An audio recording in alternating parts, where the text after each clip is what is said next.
সকলকে নিয়ে মাদক বিরোধী অভিযানকে একটি সামাজিক আন্দোলনে পরিণত করতে চান বলে মন্তব্য করেছেন স্থানীয় সরকার, পল্লী উন্নয়ন ও সমবায় মন্ত্রণালয়ের মন্ত্রী ও বিএনপির মহাসচিব মির্জা ফখরুল ইসলাম আলমগীর।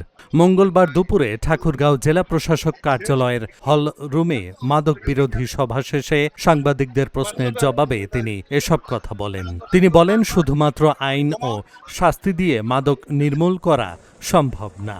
মাদককে নির্মূল করতে হলে সমাজের সকলকে এগিয়ে আসার আহ্বান জানান তিনি। মির্জা ফখরুল বলেন, মাদক নির্মূলে আমরা কিছু পদক্ষেপ গ্রহণ করেছি, যে পদক্ষেপগুলোর মাধ্যমে আমরা আশা করি ইতিবাচক ফলাফল পাওয়া যাবে। এ সময় উপস্থিত ছিলেন জেলা প্রশাসক মোহাম্মদ রফিকুল হক, জেলা বিএনপির সভাপতি মির্জা ফয়সাল আমিন সহ অন্যান্যরা। আইন করে শাস্তি দিয়ে কিন্তু মাদককে নির্মূল করা সম্ভব না।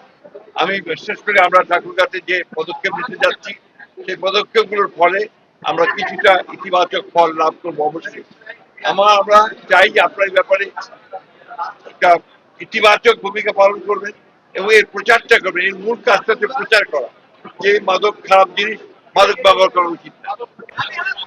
আমরা মাদক বিরোধী অভিযান ঠাকুরগাঁতে শুরু করেছি, সকলকে সম্পৃক্ত করে। আমাদের জেলা প্রশাসন, জেলা পুলিশ সুপার থেকে শুরু করে আমাদের যত সরকারি কর্মকর্তা আছেন, স্কুলগুলো আছে, কলেজগুলো আছে, রাজনৈতিক দল আছে, আপনাদের এই সাংবাদিকদের প্রতিষ্ঠানগুলো আছে। এইভাবেই যে আমরা এগোতে হবে। সকলকে অনেক ধন্যবাদ।